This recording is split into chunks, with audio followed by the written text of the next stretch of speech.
እውነት እንነጋገር ከተባለ ክርስቶስ እኮ በዘበኛ ተባሯል። ባላችሁን መሸከም ሰልችቷችሁ ይሆን? የሚስትን ጥቂት አመል መሸከም ሰልችቶ ይሆን? እውነት እንነጋገር ከተባለ ድሆች እኔና እናንተ የጋጥነውን አጥንት አይደለም ይበሉት። የአዲስ አበባን ብቻ አይደለም የኢትዮጵያውያንን ሸክሙን የተሸከመ አንድ ሰው አታውቁ? ማኪያቶ ለከፈሉልን ነው ወተት ምንግተው እንካ በንካ ሆኗል ነገሩ። የክርስትና ዘሩ ተቀይሯል። እኛ የዳነው በስጦታ ነው። የተወደደ እግዚአብሔር ልጁን ሰጥቶ የተወደደ ልጁ ራሱን ሰጥቶ በስጦታ እኮ የዳነው። ዝም ብዬ ኢየሱስ እንድልላ አትጠብቅ። ወንጌል ተግባራዊ ወንጌል ይሄ ነው። ክርስቶስ የሰራው ይሄ ነው። እንደዚህ ዘመን ክርስቲያኖች ግፈኞች አለን። አንድ ደሃ በወር ትጎበኛላችሁ፣ ጸጉሩን የምታብሱለት፣ ረሃቡን የምታሰብሱለት። ለደሃ የሚሰጥ ለእግዚአብሔር ያበድራል ነው የሚለው መጽሐፍ ቅዱስ። ክርስቶስ በረሃብ ምክንያት ለሞት ከተቃረበ የኛ መሽቀርቀር ምንድነው? ሀብት የሚባለው ምንድነው? በኪስ የሞላው ብቻ፣ በቦርሳ የታጨቀው ብቻ፣ በጎተራ የተከተተው ብቻ።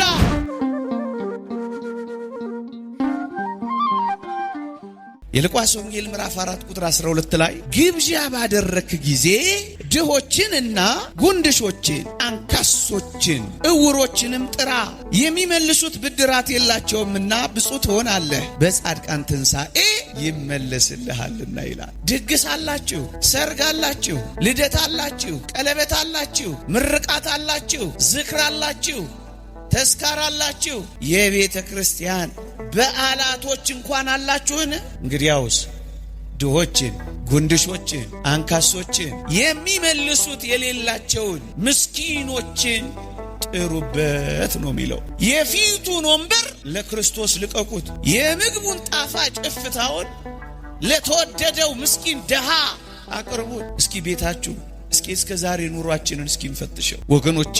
ድሆችን ክርስቶስ እኔ የሚላቸው ከሆነ ድሆች የክርስቶስ መቅደሶችም ጭምር ከሆኑ የተወደዳችሁ ኦርቶዶክሳውያን እንግዲያውስ ክርስቶስ በዘበኛ እያባረር ነው አይደለምን? እውነት እንነጋገር ከተባለ ክርስቶስ እኮ በዘበኛ ተባሯል። ክርስቶስ እኮ ወደ ድግሳችን እንዳይገባ በሩ ጥርቅም አድርገን ዘግተንበታል። አዎን ክርስቶስማ ፀሐይ ላይ አስጥተነውም አይደለም። ድሆችን ፀሐይ ላይ ማስጣት ክርስቶስን ፀሐይ ላይ ማስጣት እንደሆነ አታውቁምን? ድሆችን ማባረር ኢየሱስ ክርስቶስን ማባረር እንደሆነ አልተረዳነውምን? ዙፋን ላይ ያስቀመጠንን ጌታችንን ፀሐይ የጠጣ እርር ያለ ድንጋይ ላይ አስጥተነው የለምን? የተወደዳችሁ ኦርቶዶክሳውያን ድሆችን ከዋናው ማዕድ ገፈተርናቸው ማለት እኮ ኢየሱስ ክርስቶስን ከዋናው ማዕዳችን ገፍትረነው የለምን? እውነት እንነጋገር ከተባለ ድሆች እኔና እናንተ የጋጥነውን አጥንት አይደለም ይበሉት። እጅግ በጣም የሚያሳዝነው እጆቻችንን የጠረግንባቸው የሶፍት ቅልቃዮች አይደሉምን ለክርስቶስ እየቀረቡ ያሉት? እፍታው ነው ለድሆች የሚሰጠው። ክርስቶስ ከዋናው ማዕድ ላይ ተገፍትሯል ያልኳችሁ እኮ ለዚህ ነው። እንደውም በዚች አዲስ አበባ የምር ክርስቲያኖች አይናችሁን ገልጣችሁ ካያችሁ ትርፍራፊ እንኳን ለድሆች መሰጠት አቆሟል። 4 ኪሎ ሜትር ትችላላችሁ። ትርፍራፊ ይቸበቸብና ይሸጥ ጀምሯል። ድሆች በነፃ የሚያገኙት ምንም ነገር ጠፍቷል። የተራረፈ ነገር እንኳን መሸጥ ጀምረናል። ጠግበን ስናበቃ ለድሆች መተው እንኳን አልሆን ብሎ በቴካዌ መሸከፍ ጀምረናል። ምን ነው ጨከን ወገኖች?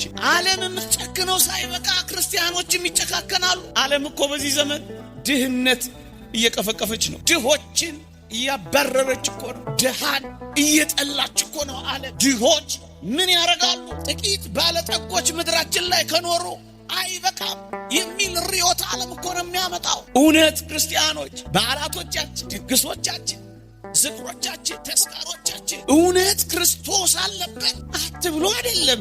ክርስቶስ ይታሰብበታል። ቤተሰብ አትጋብዙ አይደለም። ቅድሚያ ምንም የሌላቸው ዘመዶቻችን ድሆች አይቀድሙ። ድግስ ባደረክ ጊዜ ድሆች፣ ጉንድሾችን፣ አንካሶችን ጥራ። የሚከፍሉት የሚመልሱት ብድራት የላቸውምና እናስ በጻድቃን ትንሣኤ ይመለስልሃልና ለነሱ ቅድሚያ ስጥ ነው። የፊት ወንበሩን ከክርስቶስ ነጥቃናል። እንካ በንካ ነው። ለጠሩን ነው ምንጠራው፣ ለጋበዙን ነው ምንጋብዘው። ማኪያቶ ለከፈሉልን ነው ወተት ምንግተው። እንካ በንካ ሆኗል ነገሩ። የክርስትና ዘሩ ተቀይሯል። እንደውም ቅዱስ ዮሐንስ አፈወርቅ እንዲህ ይላል፣ ትምህርት አጥቶ እንደ ይሄን የሚያስተምረው? ከዚህ በላይ ትምህርት አለ መሰለ መጽሐፍ ቅዱስ ውስጥ? ሌላው ማጀቢያ ነው። እኛ የዳነው በስጦታ ነው።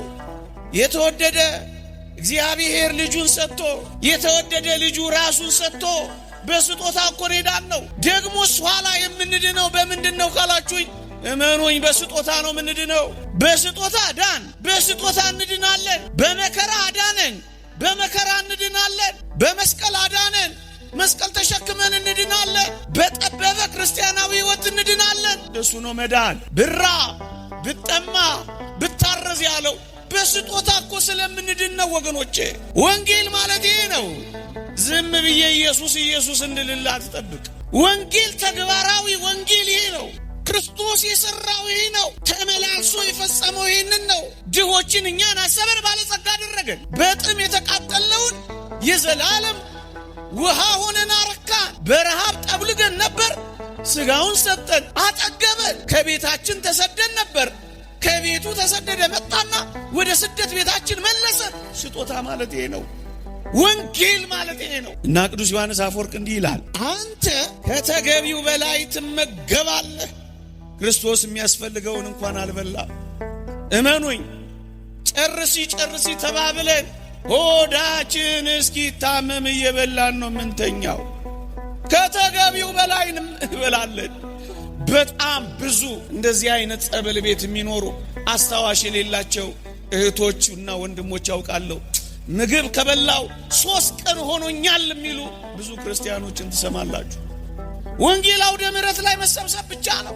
አንዳንዴ እኮ ይደንቃል። በጣም ብዙ ሚሊዮኖች ለጉባኤያት ይፈሳሉ።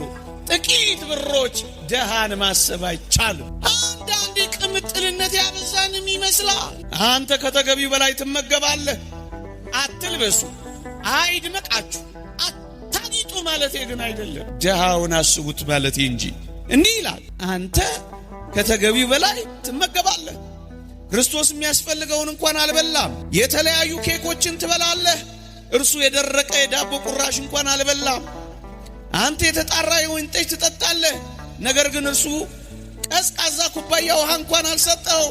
አንተ በለሰለሰና በተለበጠ አልጋ ትተኛለህ፣ ነገር ግን እርሱ በውጭ ሆኖ በቁር ያልቃል። አንተ ለክርስቶስ የሆኑትን ገንዘቦች ሁሉ ጭርስ አድርገህ ወስደሃል ይላል። አዲስ አበባ ውስጥ በክረምት የሚሞቱ ሕፃናት ቁጥር የትየለሌ ነው። ስታቲስቲክሱን ተመልከቱ። ውርጩ፣ ጎርፉ፣ ቁሩ መቋቋም አቅቷቸው ቤንዚል እየሳቡ ያበዱ ሕፃናት እዚህ ውጭ ታገኛላችሁ። እንደዚህ ዘመን ክርስቲያኖች ግፈኞች አለን። አንድ ደሃ በወር ትጎበኛላችሁ፣ ጸጉሩን የምታብሱለት፣ ረሃቡን የምታስጠግሱለት። አንድ ምስኪን አላችሁ፣ አንድ ክርስቶስ አላችሁ አጠገባችሁ። ለልጃችሁ ብቻ ከምታስቡ ጨመር አድርጋችሁ ለአንድ ደሃ ታስባላችሁ። ለምድረ ቤንዚል የምትስበው አልኩት። አንድ ቀን በርዶኛል እንዲሞቀኝ ብዬ ነዋል።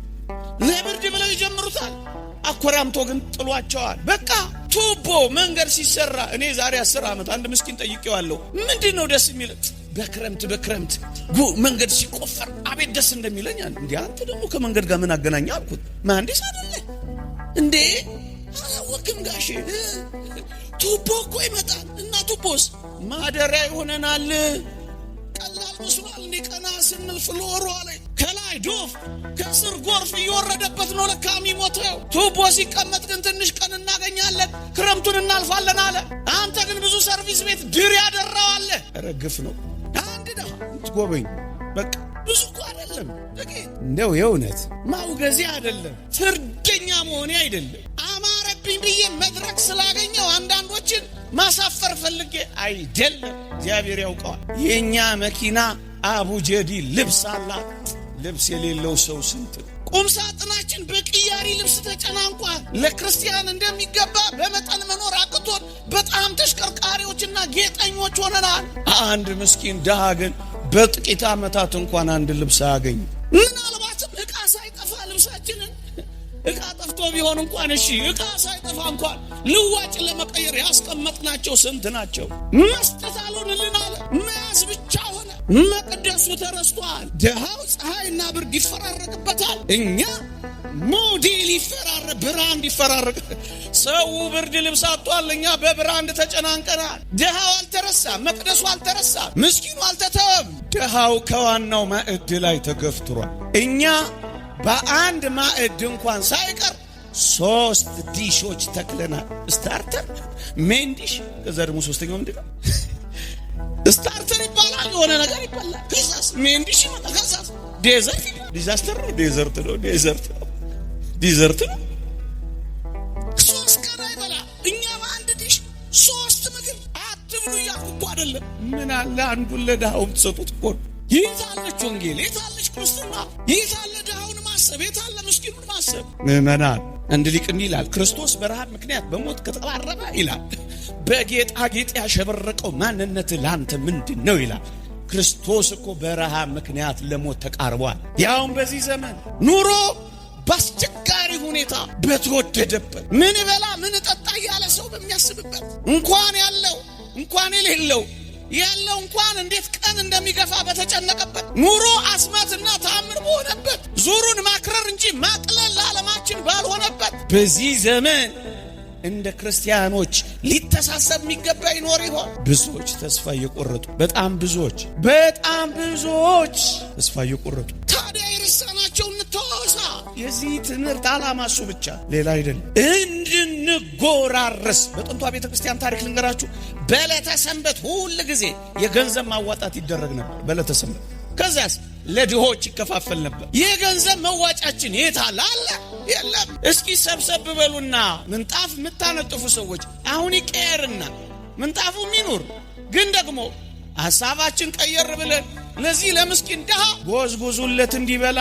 የሚራቡትን በቤት ቁጥር አውጥታችሁ እስኪ ሰብሰብ ብላችሁ ልባም እናቶች ትንንሽ አገልግል እያያዛችሁ እስኪ ተጎራረሱ። ልባም ወጣቶች እስኪ ይህንን አድርጉ፣ ተዉት። ለድሃ የሚሰጥ ለእግዚአብሔር ያበድራል ነው የሚለው መጽሐፍ ቅዱስ። ለእግዚአብሔር አበዳሪዎቹን እስኪ ስራ ስሩ። ክርስቶስ በረሃብ ምክንያት ለሞት ከተቃረበ የእኛ መሽቀርቀር ምንድን ነው? በልክና በመጠን እንኖር ነው ዓላማው። አትልበሱ አይመርባችሁ እያልኩ አይደለም። በልኩ በመጠን ኑሩ አይልም ወንጌላችን? በመጠን 2 እግሮች የሉህምን? ሂድና ጠይቅበታ። 2 አይኖች እኮ አሉ፣ ሂድና የታመሙትን ጎብኝበታ። ቢያንስ 1 ጣራ እኮ አለ፣ አስጠልልበታ። ገንዘብ ባይኖርህ፣ የምትሰጠው ብልጽግና ባይኖርህ፣ እግር አለ፣ ጎብኝበት። አይን አለ፣ እይበት። ጸሎት አለ፣ ስጠው። ፈቃድ አለ፣ ፈቃድህን መጽውተው። ወገኖቼ ሀብት የሚባለው ምንድን ነው? በኪስ የሞላው ብቻ፣ በቦርሳ የታጨቀው ብቻ፣ በጎተራ የተከተተው ብቻ፣ በአካውንት የተቀመጠው ብቻ፣ እሱ ብቻ አይደለም ሀብት። እና ሌላ ሀብት ምንድነው? ሌላ ሀብትማ ምንድነው? በጉልበታችሁና በወዛችሁ ተንከባከቧ። እውነተኛ ክርስቶሳውያን መሆን የምትፈልጉ፣ እንደ ቅዱሳት አንስት እህቶች መኖር የምትፈልጉ፣ እግዚአብሔርን በዚህ ሕይወት ማክበር የምትፈልጉ በጉልበታችሁ ልብሳቸውን እጠቡላቸው። በሳምንት 1 ቀን ሄዳችሁ ቤታቸውን አጽዱላቸው። ፀሐይ የማይሞቁትን አሙቋቸው። ተባያቸውን አራግፎና ለስጋው ደሙ አብቋቸው። ነጭ ልብስ አልብሷቸው። ስራችሁ ይሄ ብቻ ይሁን። ገንዘብ የለሽም፣ ጉልበት አለሽ። ይሄ ሀብት እኮ ነው፣ ጸጋ እኮ ነው ወገኖቼ። ጉዳይ አስፈጽምላቸው። ባንክ ቤት ሄደው መፈረም ሲፈልጉ ጎትታ አግዛቸው። ሀብት ማለት እኮ ይሄ ነው። ኦርቶዶክሳውያን በዚህ ዘመን ቤት ሞልቷቸው የሰው ረሃብ የያዛቸዋሉ። ሰው የናፈቃቸው ገንዘብ ይቆረጥላቸዋል። ወላጆቻቸው ግን አያዋቸው። ሰው የራባቸዋሉ። ተጠርቅሞባቸው የሚኖሩ ትልልቅ ህንፃ ውስጥ የሚኖሩ ጎብኛቸው። መብል ሞልቷቸው ፍቅር የራባቸዋሉ። ጸብ የከበባቸው ሴጣን ፍቅር ያስተዋቸው ያጠላላቸው። እንዴት ክፉ ዘመን እንደሆነ የተወደደች አመጣ የወለደችን እናት ያጣላቸዋሉ። ፍቅር ስጣቸው። የሚያወሩት የሚተነፍሱት ይፈልጋሉ። ጆሮ ስጣቸው። ይህ እኮ ምጽዋት ነው ወገኖቼ። እፍኝ ጥሬ ሞልቷቸው አስታዋሽ ልብ የተነፈጋቸዋሉ። ይህን ልብህን ስጣቸው፣ አስታውሳቸው። 2 ዲናር የለም ሞልቶ ለምንድን ነው ሌሎቹንም እንዴ አታውቅም? እንደ አውሮፓውያን ለውሻ እኮ በአመት $8 ቢሊዮን እኮ ነው ለውሻ ምግብ የሚያወጡት። ታዲያስ እነሱን ወቀስሽ፣ እኛስ ለተኩሳችን፣ ለጥፍር መሞረጃችን፣ ለዚህ አስደናቂ ዊጋችን አይኑር። እንደዚህ ምንም አይመርባችሁ እኮ። በመጠን አይሆንም፣ በልክ አይሆንም። እግዚአብሔር ይወደዋል ይሄን ያህል ብዙ ሰውነታችንና አካላችን ላይ ኢንቨስት ማድረግ፣ ትልቅ ፋብሪካ መገንባት እስኪመስል ድረስ የእግዚአብሔር ቃል እንዲህ ይላል፣ እግዚአብሔርን እንፈራለን ለሚሉ ሴቶች እንደሚገባ መልካም በማድረግ እንጂ በሹሩባና በወርቅ ወይም በእንቁ ወይም ዋጋው እጅግ በከበረ ልብስ አይሸለሙ ይላል እግዚአብሔር ቃል። መሸለም የሚፈልጉ ሴቶች በክርስቶስ ሙዑዛት ይሁኑ፣ ክርስቶስ ሽቷቸው ይሁኑ። ኤሌምኒጦስ ሊቁ እንደተናገረው በክርስቶስ መዓዛ ምዑዛት ይሁኑ እንጂ በሽቶችና በቆዳ ቅባቶች አይሁን ይላል። ደሃው በልቶ እንዲወዛ አድርጊው፣ አንቺም ደግሞ ከዚያ የተረፈውን በመጠን ሲሆን ፍጹም የሆነውን አኗኗር፣ ካልሆነ ደግሞ በመጠን ሲሆን ወንጌል ላይ የተጻፈውን ለመፈጸም በመጨከን፣ ካልሆነስ በመጠን በወርቅ በእንቁ ዋጋው እጅግ ውድ በሆነ ልብስ አይሸለሙ። እግዚአብሔርን እንፈራለን እንደሚሉ ሴቶች መልካም በማድረግ፣ ይሄ መልካም ማድረግ ምንድን ነው? እንግዶችን መቀበል ነዋ። ይሄ መልካም ማድረግ ምን ማለት ነው? የቅዱሳንን እግር ማጠብ ነዋ። ድሆችን መመገብ ነዋ። ምዕመናን የምር ክርስቶሳውያን መሆን ከፈለግ እንዲህ አይነቱን ስራ በሰፈር ውስጥ እንዲህ አይነቱን ስራ በምግባረ ሰናይ አለን አይደል? ምግባረ ሰናይ በአመት አንድ ጊዜ በሬ ያረድን የአመት አንድ ቀን ጥጋበኞች መፍጠር አይደለም፣ ሰካራም መፍጠር አይደለም መሆን ያለበት። በር የተዘጋባቸው እፍኝ ጥሬ ኩባያው ኃይል የላቸው እነዛ የሚያገላብጥ ያጡት ቅድስት መሆን ከፈለግሽ ይሄንን ስሪ። ጽም ብለሽ እውቅና አገኘሽ አልገኘ የለም፣ ሰው አወቀህ አላወቀህ የለም፣ ተጨበጨበላ አልተጨበጨ አይመለከትም። ክርስቶስን ነው የምታስተናግደው።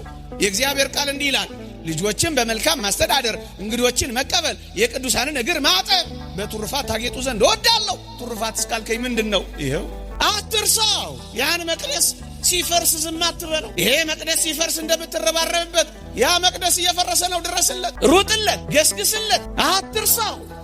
ያውም እንዲህ ባለ ከባድ ዘመን። እንደውም ሲራክ ምንድን ነው የሚለው? ምዕራፍ 11 ቁጥር 4 ላይ በልብስ ጌጥ አትታበይ፣ በከበርክበት ወራት ራስን አታኩራ ይላል። በልብስ ጌጥ መታበይ አይደለም፣ ይልቅስ ቅዱሳንን በማገዝ ሕፃናት እነዚያን ምስኪኖች ድሆችን በመንከባከብህ። እንዴ የአዲስ አበባን ብቻ አይደለም የኢትዮጵያውያንን ሸክም ሁሉ የተሸከመ አንድ ሰው አታውቁ? ሁል ጊዜ ሳስበው ስለሚመስጠኝ ነው። አታውቁም? አንድ ሰው ዓለም እንደ ጠራጊ ጉድፍ ተጠቅማ የጣለቻቸውን ሰዎች ሁሉ የሚሰበስብ አንድ ሰው አታውቁ? ቱቦ የተጣሉትን ሰዎች የሚሰበስብ ቤተሰብ የታከተውን የሚሸከም አንድ ሰው አታውቁ? ይሄ በነፍስ ወከፍ ይሰራ አገር ባዳነ ነበር ወገኖች። የአገርን ዋጋ የተሸከመ አንድ ሰው አይታያችሁ? ባይቀረጽ ደስ ይለኝ ነበር። ይሄ መቆም አይችልም፣ ብዙዎችን ግን ያቆማል። አይችዋል። መቀመጥ አይችልም፣ ብዙዎችን ግን ከወደቁበት አንስቷል። መብላት አይችልም፣ ብዙዎችን ግን ረሃባቸውን አጥግቧል። ወንጌል ይላል ይሄ ነው። በቃ እየቀለጠ የሚያበራ ወንጌል ይላል ይሄ ነው። እያካፈለ አይደለም፣ የሌለውን እንኳን የሚሰጥ ወንጌል ይላል ይሄ ነው። ይሄን ኑርበት። ጥቂት ሊለምኑን አይገባም። ለምን ልንሰጣቸው ነበር የሚገባው ወገኖቼ። መኩራት የነበረብን በልብሳችን እኛ አልነበርም መሆን የነበረብን። መኩራት የነበረባቸው እነዚህ ነበር። ለምን ልንሰጣቸው የሚገባ? የመኪናችንን መስኮት ልንዘጋባቸው አይገባም ነበር። ሽታቸው አያሸሸንም ነበር። ማን ያጠባቸው? ማን ነው በር የከፈተላቸው? ማን ነው አባከና ያላቸው? ሕይወት የታለች? ወንጌል የታለች?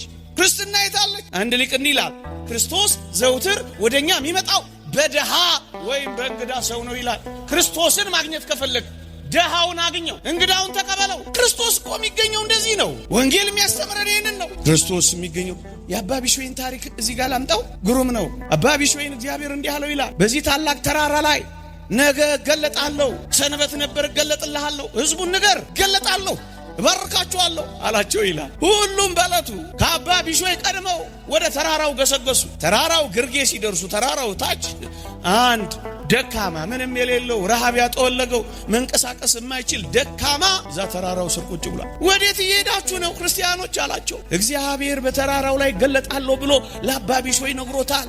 በተራራው ላይ ክርስቶስን ለማግኘት ሩጫ ይዘናል አሉት። እባካችሁ እኔንም ጌታዬን አሳዩኝ ብሎ ለመናቸው። ማን ይሸከማል አንተ? ማን ጊዜ ይሰጣል አንተ? ትተውት ሁሉም ወደ ተራራቸው ገሰገሱ። መጨረሻ የመጣው ማን መሰላችሁ? አባ ቢሾይ ነው። ስዕሉን ተመልከቱትማ። አረጋዊው አባ ቢሾይ ልክ ተራራው ግርጌ ሲሄድ አንድ ምስኪን ወድቆ አገኝ። አባ ቢሾይ አባቴ የት ነው የምትሄደው አለው። እግዚአብሔር በተራራው ላይ ይገለጣል። እናስ ልናየው ልናገኘው ነው የምንሄደው። እባክህ እኔንም ውሰደኝ። እሺ። አረጋዊ ነው፣ የተንቀጠቀጠ ጉልበት ያለው፣ የጎበጠ ወገብ ያለው፣ የጃጀ ሰውነት ያለው፣ ሊፈርስ አንድ ሐሙስ የቀረው ሰውነት ይዞ ስዕሉን ተመልከቱት በቤተ ክርስቲያን ደሃውን ተሸከመው ይላል። ከዛስ ተራራውን ይወጣ ጀመር። ወገኔ ይሄ ዘመን እንደ ተራራ ነው። ካልተሸካከምን ማንዘልቀው፣ ካልተደጋገፍ እማንሻገረው ብርቱ በት ነው ይሄ ዓለም እያሳረፈ ያለው። ተሸከመው። እናንተ ኦርቶዶክሳውያን ዘመዶቻችሁን እንኳን መሸከም ሰልችቷችሁ ይሆን? አንዳንድ እናቶች ልጆቻቸውን እንኳን መሸከም ሰልችቷቸዋል፣ እንሰማለን። አንዳንድ እናቶች ልጆች የለፉበትን እንኳን ማስቀመጥ እኮ አቅቷቸዋል፣ ይነግሩናል። አንዳንዶች ባላችሁን መሸከም ሰልችቷችሁ ይሆን? የሚስትን ጥቂት አመል መሸከም ሰልችቶ ይሆን? ወንድምህን ደጉመው። የት ይል ታዲያ? ተስፋ እንዳይቆርጥ አንተ ኑርለት። አንተ ለሱ ብትኖር ምንድነው የሚሆነው? ብታጣ እኮ የሆነ ነገር ነው ብታጣው። ወንድምህን ግን ከሞት ታተርፈዋለህ፣ ትሸከመዋለህ። ስንቶቻችንን መሸከም ችላችኋል? እየተሸካከምን ነው ወይስ እየተጣጣልን? እየተጋገዝን ነው እየተገዛገዝን? እየተቃቀፍን ነው እየተገፈታተርን? ማንን ተሸክመሃል አንተ? እርግጥ ኢትዮጵያውያን በጣም አስገራሚ። እኔ እንደው ከፍ አድርጌ ልናገረው እንጂ እናውቃለን። አንዳንድ አባቶች፣ ኧረ ብዙ አባቶች እናውቃለን። ምን ያደርጋሉ? ጥቅጥቅ አድርገው ለልጆቻቸው ምሳ ሳህን ይቋጥሩና እነሱ ግን ባዶ ምሳ ሳህን ይዘው ይሄዳሉ። አንዳንድ እናቶች አሉ ሳይበሉ ለልጆቻቸው አጉርሰው የሚጨርሱ። እነሱስ አንጀታቸው ተጣብቆ ሌሊቱን የሚያድሩ አሉ። አውቃለሁ ስለ አንድ አባት የሚነገረው። እንደዚህ ያደርግና መስሪያ ቤት ሲሄድ በፌስታል ምሳ ሳህን ይዞ ይሄዳል። ጓደኞቹ ና እንብላ ሲሉት እኔ ትንሽ ቆይቼ ነው የምበላው ይላል። ከፌስታሉ ሳይወጣ አውቆ በፊታቸው ይመላለሳል ምሳ እንደያዘ ሰው። አስደናቂ ሰርቪስ እያዘጋጁ ለልጆቻቸው በእግር የሚኳትኑ ስንቶች አሉ። ወንጌል ማለት እኮ ይሄ ነው። ልጁ እንዳይሳቀቅ እሱ እየተሰቀቀ የሚኖር አባወራ ነው ያለው። ይሄ ደስ ያሰኛል። ተሸካክመው የሚኖሩ አሉ ልላችሁ። መሸከም ነው። ለምን እንደማይሰራ ምን እናውቃለን? ምን ትግል እንዳለበት ምን እንረዳለን? አትሰራም። ያንተ ጉልበት አለ ስታየው ያለ ይመስላል፣ ግን ላይኖረው ይችላል። ምን እንደተያዘ በምን እንደሚኖር ምን እናውቃለን? ስካነር የለንም የምናውቅበት። ምንም ይሁን መሸካከም እንልመድ። ተሸክሞ ትወጣላችኋል። ግድ የለም ተሸክመሽ ጉበጪ። ግድ የለም ተሸክመም ቢሆን ጉበጥ፣ እግዚአብሔርን ታገኘዋለህ። ክርስቶስ በተራራ ላይ ይገለጣል፣ ይዞት ሄደ። እነዛ ምዕመናን ቢጠብቁ እግዚአብሔር የለም፣ ቢጠብቁ እግዚአብሔር የለም፣ ቢጠብቁ ክርስቶስ አይታይ። ከዚያስ ድምፅ መጣ። ምን የሚል? አባ ቢሾይ የታለ እያለ አባ ቢሾይ ተጨነቀ። ልታሳፍረኝ ነው ልታዋርደኝ ነው አለው። አይደለም። እናስ አንተ የተሸከምከኝ እኔ ነኝ አይለው መሰላችሁ? ክርስቶስ በድሃ ወይም በእንግዳ ሰው ይገኛል የሚለውን ለማሳየት ነው ታሪክ ያመጣሁት። ተሸከሙ ክርስቶስ ነው።